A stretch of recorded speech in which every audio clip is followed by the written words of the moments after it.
رب العالمین۔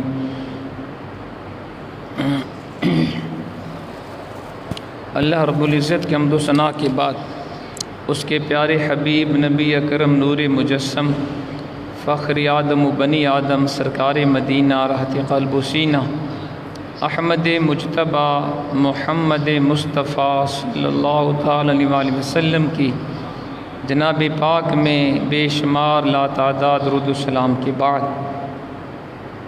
بزرگوں، دوستوں، بچوں، بھائیوں، السلام علیکم ورحمۃ اللہ وبرکاتہ۔ ساتھ محترم، آج 28 صفر ہے اور آج کے دن ایک عظیم ولی کامل حضرت امام ربانی مجدد الفسانی رحمۃ اللہ علیہ کا وصال ہوا۔ 28 صفر 1034 ہجری میں آپ نے وصال فرمایا، اور اسی مہینے کی 25 تاریخ کو ایک اور عظیم ولی کامل مجدد دین و ملت شاہ امام محمد رضا خان فاضل بریلوی رحمۃ اللہ علیہ کا وصال پاک بھی ہوا۔ اور بھی بزرگوں کے اس مہینے میں آراس ہوتے ہیں۔ حضور داتا گنج بخش رحمۃ اللہ علیہ کا عرس پاک بھی ہوا 18، 19، 20 صفر کو، اور اسی طرح حضرت پیر نصیر الدین شاہ صاحب رحمۃ اللہ علیہ کا عرس پاک بھی ہوا۔ دیگر بزرگوں کے آراس بھی ہیں، تو یہ مہینہ خاص طور پہ بزرگوں کے آراس کے نام سے موسوم ہے۔ تو آج کی جمعہ میں انشاءاللہ سیرت اعلی حضرت امام محمد رضا خان فاضل بریلوی رحمۃ اللہ علیہ اور بالاختصار حضرت مجدد الفسانی رحمۃ اللہ علیہ کا ذکر پاک بھی ہوگا۔ اللہ کریم کے حضور دعا ہے وہ ذات حق بات کہنے کی توفیق عطا فرمائے، اور سننے اور سنانے کے بعد ہم سب کو عمل کرنے کی توفیق عطا فرمائے۔ اعلی حضرت امام اہل سنت شاہ امام محمد رضا خان فاضل بریلوی رحمۃ اللہ علیہ کی ولادت 10 شوال 1272 ہجری بمطابق 14 جون 1856 عیسوی کو انڈیا میں بریلی کے نام سے ایک گاؤں ہے، قصبہ ہے، وہاں پہ ہوئی، اور اللہ کریم نے آپ کو کئی صفات سے متصف فرمایا۔ آپ کا حافظہ بہت قوی تھا۔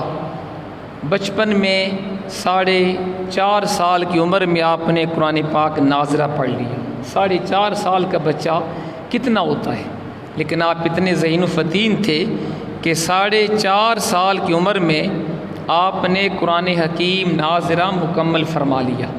6 سال کی عمر میں ربیع الاول شریف کے اندر آپ نے علماء کے سامنے تقریر فرمائی اور ان سے داد تحسین وصول کی۔ اسی عمر میں یعنی 6 سال کی عمر میں آپ نے بغداد شریف کی سمت معلوم کر لی، اور پھر تا دم وصال اس طرف پاؤں نہیں پھیلائے کہ حضور غوث پاک کا مزار پرانوار بغداد شریف میں ہے۔ یہ تھا ادب۔ اور پھر نماز پنجگانہ تکبیر اولیٰ سے آپ نے 6 سال کی عمر میں پڑھنی شروع کر لی، اور شرم و حیا کے پیکر تھے آپ۔ جب کسی خاتون سے سامنا ہوتا تو نگاہیں جھکا لیا کرتے تھے، اور یہی ہمارے پیارے آقا علیہ الصلوۃ والسلام کی سنت بھی ہے۔ اللہ کے پیارے حبیب علیہ الصلوۃ والسلام بھی جب چلتے آپ اپنی نگاہوں کو جھکا کے چلتے تھے۔ پھر 7 سال کی عمر میں آپ نے رمضان پاک کے روزے رکھنے شروع کر دیے۔ اعلیٰ حضرت امام اہل سنت شاہ امام محمد رضا خان فاضل بریلوی رحمۃ اللہ علیہ نے 7 سال کی عمر میں رمضان پاک کے روزے رکھنے شروع کر دیے، اور پھر بچپن میں جب آپ اپنے استاد گرامی سید ایوب علی شاہ صاحب کے پاس قرآن حکیم کی تعلیم حاصل کرتے تھے، تو اتنا آپ کا ذہن تھا کہ آپ ایک مرتبہ استاد صاحب آپ کو قرآن پاک پڑھاتے ہوئے کسی لفظ کے اوپر زبر پڑھاتے تھے، لیکن آپ زیر پڑھتے تھے۔ کافی دفعہ تکرار ہوا، آپ کے والد گرامی نے یہ منظر دیکھا تو آپ کو بلایا، قرآن پاک کا نسخہ منگوا کے دیکھا تو واقعی وہاں پہ زیر لکھی ہوئی تھی، یعنی آپ جو زیر پڑھتے تھے وہی تلفظ درست تھا۔ پھر آپ اتنے ذہین تھے اعلیٰ حضرت رحمۃ اللہ علیہ کہ بچپن میں 1-2 مرتبہ سبق کو دیکھ کے پڑھتے، پھر اسے زبانی آپ یاد فرما لیا کرتے تھے، اور آپ نے 13 سال 10 ماہ 4 دن میں تمام دینی اور دنیاوی علوم آپ نے حاصل کر لیے۔ یعنی 13 سال 10 مہینے 4 دن کی عمر میں آپ نے مروجہ علوم و فنون کی تکمیل کر لی، اور اسی دن آپ کے والد گرامی کے پاس ایک فتویٰ آیا کسی مسئلے کے سلسلے میں، انہوں نے کہا بیٹا آپ اس کا جواب دو، تو آپ نے درست جواب دیا اور اس کا فتویٰ آپ نے لکھا۔ تو آپ کے والد گرامی مولانا نقی علی خان رحمۃ اللہ علیہ نے اپنے فرزند ارجمند کو مسند افتاء کے اوپر بٹھا دیا کہ آئندہ سے فتویٰ نویسی کا کام آپ کریں گے اور آپ لوگوں کو فتویٰ دیا کریں گے۔ آپ نے تقریباً 50 علوم میں قلم اٹھایا، یعنی 50 علوم آپ جانتے تھے، مختلف قسم کے دینی دنیاوی علوم کے آپ ماہر تھے، جس میں علم تفسیر بھی ہے، علم حدیث بھی ہے، اصول تفسیر بھی ہے، اصول حدیث بھی ہے، عربی گرامر ہے، ادب ہے، فارسی ہے، علم الکلام ہے، علم العقائد ہے، فلسفہ ہے، منطق ہے، اور اس کے ساتھ ساتھ ریاضی ہے، کیمیا، کیمسٹری، فزکس، طبیعیات اور علم حیاتیات، ریاضی، میتھمیٹکس، جتنے بھی اس وقت مروجہ علوم تھے اور دینی علوم تھے، آپ نے 13 سال 10 مہینے 4 دن میں ان کی تکمیل کی، اور پھر آپ نے 50 علوم کے اندر قلم اٹھایا، لکھا، اور علم توقیت یعنی علم نجوم، ستاروں کا علم، اور علم فلکیات کے اندر آپ کو اتنی مہارت تھی کہ آپ دن کو سورج دیکھ کر گھڑی کا ٹائم ملا لیا کرتے تھے، رات کو چاند دیکھ کے گھڑی کا وقت ملا لیا کرتے تھے، اور آپ کے وہ گھڑی کا وقت ملایا ہوا درست ہوتا تھا۔ علم ریاضی میں بڑے ماہر تھے۔ مسلم یونیورسٹی علی گڑھ کے وائس چانسلر تھے ڈاکٹر ضیاء الدین۔ ریاضی کا ان کو ایک مسئلہ پیش آیا اور اس کے حل کے لیے جرمن جانا چاہتے تھے، تو ان کی اس یونیورسٹی کے اندر ایک اعلیٰ حضرت کے شاگرد تھے، شاہ صاحب تھے، سید تھے، شرف الدین غالباً ان کا نام تھا۔ تو انہوں نے کہا جی کہ آپ باہر نہ جائیں، اعلیٰ حضرت کے پاس جا کے اس مسئلے کا حل پوچھ لیں۔ تو انہوں نے کہا جی اعلیٰ حضرت وہ ایک عالم دین ہے، وہ ریاضی کے تو ماہر نہیں ہے۔ کہا نہیں آپ وہاں جائیں، انشاءاللہ آپ کا مسئلہ حل ہو جائے گا۔ وہ پروفیسر ڈاکٹر ضیاء الدین صاحب کہتے ہیں میں ان کے کہنے پر بریلی شریف اعلیٰ حضرت کے پاس حاضر ہوا۔ آپ تصنیفی کام میں مصروف تھے، کوئی چیز لکھوا رہے تھے، تو مجھ سے پوچھا کیسے تشریف لائے، تو میں نے کہا حضور ایک اہم مسئلہ ہے میتھ کے بارے میں، ریاضی کے بارے میں، وہ اتنا آسان نہیں ہے کہ آپ ساتھ ساتھ اپنا کام بھی کرتے جائیں، مجھے جواب بھی دیں، اپنا کام کر لیں، فری ہو کے میں آپ کو بتاؤں۔ پھر میں نے آپ بتائیں نا، کہتے میں نے مسئلہ بتانا شروع کیا، آپ اپنا تحریری کام بھی کرتے رہے، مجھے مسئلے کا جواب بھی دیتے رہے، اور آپ نے چند ایک منٹوں میں میرا وہ مسئلہ حل فرما دیا، اور میرا دل مطمئن ہو گیا کہ واقعی اس کا جواب یہی تھا جو اعلیٰ حضرت نے بتایا۔ تو میں بڑا امپریس ہوا، اور پھر میں آپ کے فرمودات کو دیکھ کر، ذہانت عقل کو دیکھ کر، علم کی وسعت کو دیکھ کر اتنا متاثر ہوا کہ انہوں نے اپنے چہرے پہ داڑھی شریف کی سنت بھی سجا لی۔ یہ اللہ نے آپ کو جدید علوم کے اندر بھی مہارت تامہ عطا فرمائی تھی، اور پھر ذہن اتنا تھا کہ آپ نے 1 مہینے میں پورا قرآن پاک حفظ فرما لیا۔ رمضان شریف کا مہینہ آیا، لوگوں نے آپ سے کہا جی آپ ہمیں قرآن پاک سنائیں، تو فرمایا ٹھیک ہے۔ آپ نے 1 رمضان کو مغرب کے بعد قرآن پاک کا 1 سپارہ پڑھا، عشاء تک، مغرب سے عشاء تک قرآن کی تلاوت کی، پورا سپارہ آپ کو یاد ہو گیا، اور آپ نے تراویح کے اندر پہلا سپارہ سنا دیا، تو دوسرے دن دوسرا سپارہ، یعنی پورے مہینے آپ مغرب سے عشاء تک جو وقت ہوتا ہے تقریباً گھنٹہ یا میکسیمم 1.25 گھنٹہ بنتا ہے، تو آپ اس وقت کے اندر قرآن پاک کھول لیتے اعلیٰ حضرت، اور 1 سپارہ پڑھتے، اوپر سے دیکھ کے پھر زبانی پڑھ لیتے، اور پھر تراویح کے اندر پورا سپارہ سنا دیتے۔ تو آپ نے پورے رمضان کے مہینے میں پورا قرآن پاک حفظ کر لیا۔ یہ کمال ہے آپ کا، یہ اللہ نے آپ کو اتنا وسیع ذہن عطا فرمایا ہوا تھا۔ آپ کی سیرت کی بعض جھلکیاں ملاحظہ فرمائیں کہ آپ کی سیرت کیسی ہے۔ آپ اللہ تعالیٰ سے بھی سب سے زیادہ محبت کرتے تھے، جیسا قرآن میں ہے والذین آمنوا اشد حبا للہ، ایمان والے وہ ہیں جو سب سے زیادہ اپنے رب سے محبت کرتے ہیں۔ تو آپ اس آیت کریمہ کی عملی تفسیر تھے، فنا فی اللہ کے مقام پہ فائز تھے، اللہ تعالیٰ کی ذات سے آپ کو سب سے زیادہ محبت تھی، اور پھر مخلوق میں سے سب سے زیادہ محبت اللہ کے حبیب سے آپ کو تھی، فنا فی رسول کے مقام پہ فائز تھے۔ آپ حضور کی محبت، آپ کا عشق امام اعلیٰ حضرت کے رگو پے میں وہ سرایت کیے ہوا تھا اور سمایا ہوا تھا، اور آپ کا پورا کلام اس کی منہ بولتی تصویر ہے۔ آپ نے خود فرمایا اگر کوئی میرے دل کے دو ٹکڑے کرے تو ایک ٹکڑے کے اوپر لا الہ الا اللہ لکھا ہوا پائے گا اور دوسرے پہ محمد الرسول اللہ لکھا ہوا دیکھے گا۔ یعنی یہ اللہ رسول کے ساتھ آپ کی محبت تھی کہ فرمایا اگر کوئی میرے دل کو کھول کے دیکھے گا، ایک حصے پہ اللہ کی توحید لکھی ہوگی، دوسرے پہ حضور کی رسالت تحریر ہوگی۔ یہ اللہ رسول کی محبت تھی۔ اور پھر اس وقت جو اعلیٰ حضرت کا دور ہے، 1856 میں آپ کی ولادت ہوئی ہے اور 1921 میں آپ کا وصال ہوا ہے، تو آپ جانتے ہیں کہ یہ انگریز کی غلامی کا دور تھا۔ 1857 میں جنگ آزادی ہوئی ہے، تو یہ بڑا کٹھن دور تھا، اور یہ وہ وقت تھا کہ جب فتنے تھے، حضور کی ذات کے اوپر حملے لوگ کر رہے تھے، اور وہ دین کے نام پہ، علم کے نام پر، توحید کے نام کے اوپر حضور کی رسالت کو کم کرنے کی کوشش بعض نام نہاد ملا لوگ کر رہے تھے، حضور کی شان کو گھٹانے کی کوشش کر رہے تھے، اور لوگوں کو حضور کی ذات سے دور کرنا چاہتے تھے۔ اس عاشق رسول نے ان کی گستاخانہ عبارتوں کا تحریر و تقریر کا مدلل جواب دیا، اور آپ نے کلمی جہاد فرمایا۔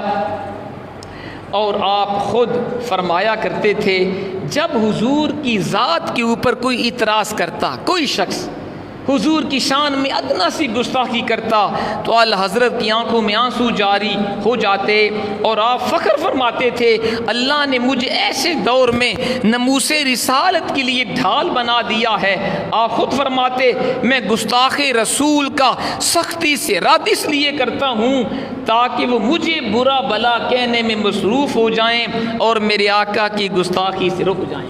آپ کے خلیفہ ہیں حضرت سید نعیم الدین مراد بادی رحمۃ اللہ علیہ، اعلیٰ حضرت کے خلیفہ ہیں۔ آپ کہتے ہیں میں ایک دفعہ آپ کی بارگاہ میں حاضر ہوا اور میں نے کہا حضور آپ گستاخان رسول کے بارے میں بڑی سخت زبان استعمال کرتے ہیں، اور آپ کی تحریر و تقریر بڑی سخت ہوتی ہے، اور جو ماڈرن قسم کے تعلیم یافتہ لوگ ہیں وہ ایسی سختی کو پسند نہیں کرتے، اور جب وہ آپ کی تحریر و تقریر کو پڑھتے ہیں جو آپ گستاخان رسول کے خلاف لکھتے ہیں اور بولتے ہیں، وہ چند جملے پڑھنے کی بات کہتے ہیں اس بندے کو چھوڑ دو یہ بڑا سخت ہے، اور وہ آپ کی باقی علمی کتابوں سے استفادہ نہیں کرتے۔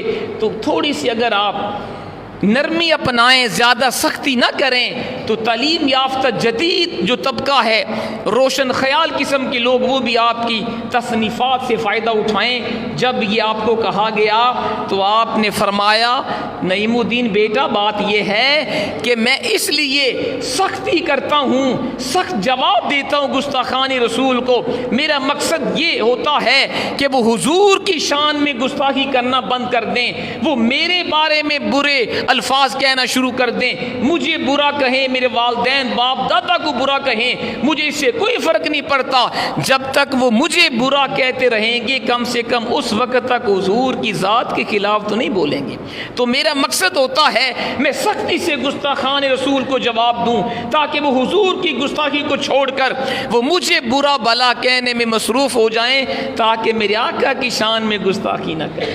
اور پھر آپ نے فرمایا مجھے حضور کی طرف سے یہ ڈیوٹی سونپی گئی ہے کہ احمد رضا تم نے میری عزت و ناموس کا پہرا دینا ہے۔ فرماتے میں حضور کی عزت و ناموس کا پہرا دے رہا ہوں، اور میں کیا میرا باپ دادا باو اجداد بھی حضور کی ناموس کے اوپر قربان ہو جائیں، ہم سب حضور کی ناموس کے لیے ڈھال کا کام کر رہے ہیں۔ میں حضور کی ناموس کے لیے ڈھال ہوں، سپر ہوں، تاکہ لوگ مجھے برا بلا کہیں، میرے آقا کی شان کے خلاف ایک لفظ بھی نہ بولیں۔ یہ آپ کے دل میں حضور کی محبت تھی، حضور کا عشق تھا۔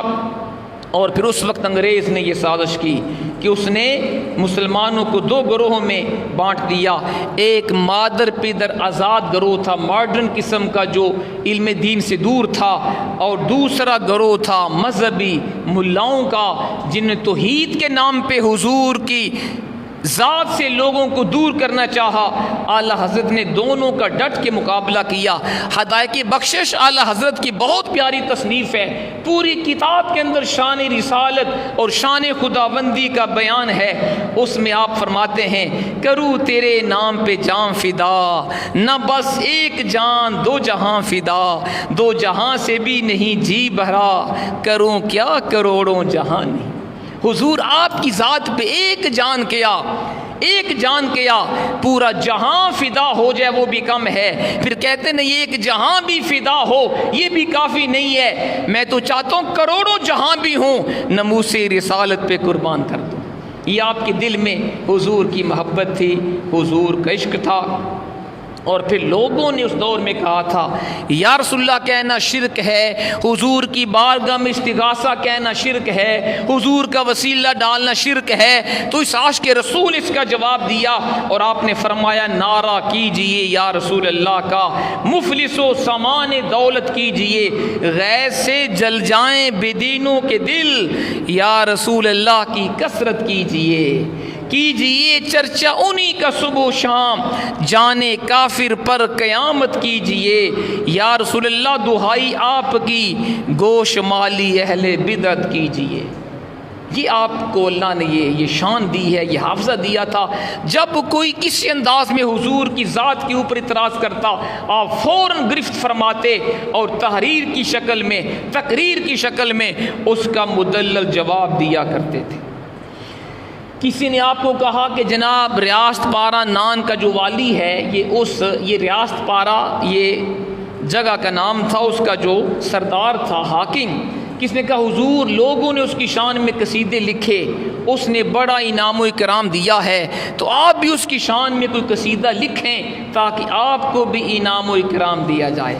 تو اعلیٰ حضرت نے اس کے جواب میں حضور کی نعت لکھ دی۔ آپ نے دنیا دار کسی بادشاہ کی، کسی حاکم کی تعریف نہیں کی، اعلیٰ حضرت کا قلم جب بھی اٹھا شان رسالت کو بیان کیا، شان خداوندی کو بیان کیا۔ تو آپ نے بجائے اس کے کہ اس ریاست پارہ نان کا جو والی تھا اس کی شان میں قصیدہ لکھتے، آپ نے حضور کی بڑی پیاری نعت لکھی۔ وہ کمال حسن حضور ہے کہ گمان نقص جہاں نہیں، یہی پھول خار سے دور ہے، یہی شمع ہے کہ دھواں نہیں۔ کیا پیاری آپ نے نعت لکھی۔ کہتے میرے آقا اتنے حسین و جمیل ہیں، حضور کے کمالات آپ کے اوصاف اتنے زیادہ ہیں کہ وہاں پہ نقص کا گمان بھی نہیں ہے، عیب کا شائبہ بھی نہیں ہے۔ کہتے ہیں کہ ہر پھول کے ساتھ کانٹا ہوتا ہے، جہاں پھول ہوتا ہے کانٹا بھی ضرور ہوتا ہے، لیکن آمنہ کا لال ایسا گلے رینا ہے، حضور ایسے خوبصورت پھول ہیں جہاں پہ کانٹا نہیں ہے۔ فرماتے ہیں کہ جہاں پہ شمع ہوتی ہے وہاں دھواں بھی ہوتا ہے، جہاں پہ شمع ہوتی ہے دھواں بھی ہوتا ہے، آگ ہوتی ہے دھواں بھی ہوتا ہے، لیکن یہ حضور ایسی شمع رسالت ہیں جہاں پہ دھواں کا گمان بھی نہیں ہے۔ پھر آپ نے اس نعت کا جو مقطع آخر شعر لکھا اس کے اندر آپ نے جواب دیا، جس نے کہا تھا کہ جناب اس ریاست پارہ نان کی تعریف میں نعت قصیدہ لکھیں تاکہ آپ کو انعام دیا جائے، تو آپ نے اس نعت کے آخر میں مقطع لکھا۔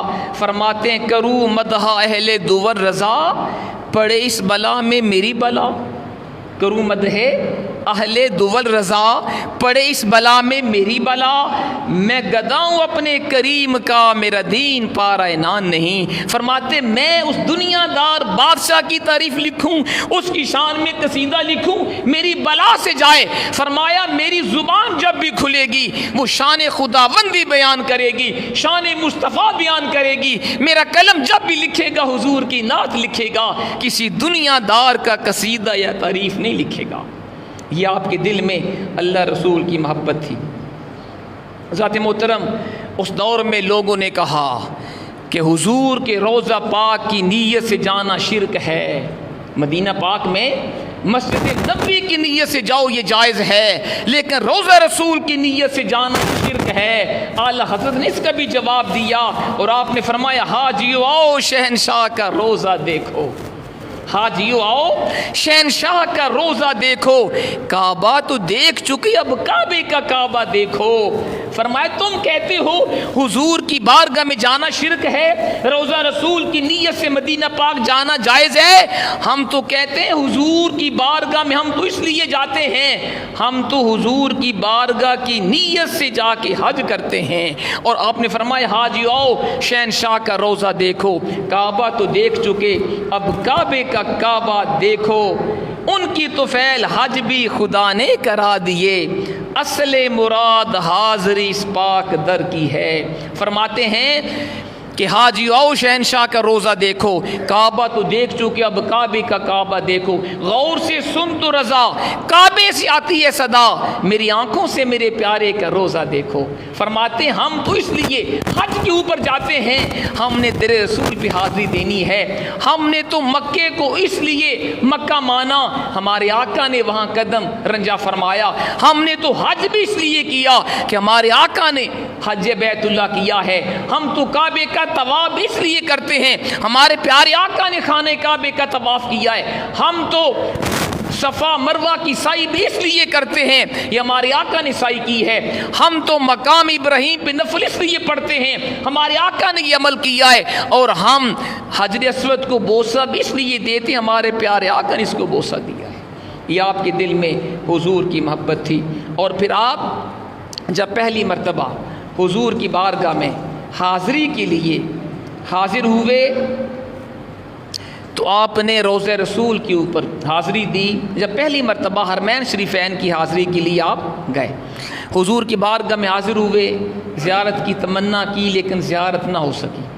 جب دوسری مرتبہ اللہ نے آپ کو حاضری کا شرف بخشا، حرمین شریفین کی حاضری آپ کو ہوئی، تو اعلیٰ حضرت حضور کی بارگاہ میں حاضر ہوئے، مدینہ پاک کے اندر روضہ رسول کے سامنے، مواجہ شریف کے سامنے آپ نے کھڑے ہو کے حضور کی بارگاہ میں زیارت کی تمنا کی، حضور مجھے اپنی زیارت کا شرف عطا فرمائیں، لیکن زیارت نہ ہو سکی تو آپ کی زبان پر فی البدی ایک غزل جاری ہو گئی، وہ صوبے لال ازار پھرتے ہیں، تیرے دن اے بہار پھرتے ہیں، جو تیرے در سے یار پھرتے ہیں، یوں ہی در بدر خار پھرتے ہیں۔ یہ پوری نعت آپ کی زبان پر فی البدی جاری ہو گئی، اور اس کا آخری مقطع قابل غور ہے جس میں آپ نے ادب مصطفیٰ کی انتہا کر دی اور کہا احمد رضا تو اس قابل کہاں کہ تو گناہ گار آنکھوں سے اپنے پیارے آقا کا والدعا کا مکھرا دیکھے، آخری شعر سننے والا ہے۔ فرماتے ہیں تیری بات کیوں کوئی پوچھے تو اسے رضا، تو اسے کتے ہزار پھرتے ہیں، تو اس قابل کہاں کہ اللہ کا حبیب تجھے اپنا جلوہ دکھائے، تیرے جیسے ہزاروں کتے یہاں پہ پھر رہے ہیں۔ جب ادب مصطفیٰ کی انتہا ہو گئی، حضور کے عشق کی انتہا ہو گئی، اور اپنے آپ کو مدینے کے کتوں سے تشبیہ دی، حضور کے دریا رحمت جوش میں آیا، یہ میرا غلام تو وہ ہے جو ہندوستان کے اندر بھی میری عزت و ناموس کے اوپر پہرا دیتا ہے، جب بھی کوئی گستاخ میری عزت کے اوپر بولتا ہے یہ میرا غلام احمد رضا میری ڈھال بن کے میری عزت کے اوپر پہرا دیتا ہے۔ آج یہ میری بارگاہ میں حاضر ہو کے میرے بددعا کا مکھرا دیکھنا چاہتا ہے۔ حضور کے دریا رحمت جوش میں آیا، آپ نے اپنے عاشق صادق امام اہل سنت امام محمد رضا خان فاضل بریلوی رحمۃ اللہ علیہ کو حضور نے جاگتے ہوئے اپنی زیارت کا شرف عطا فرما دیا۔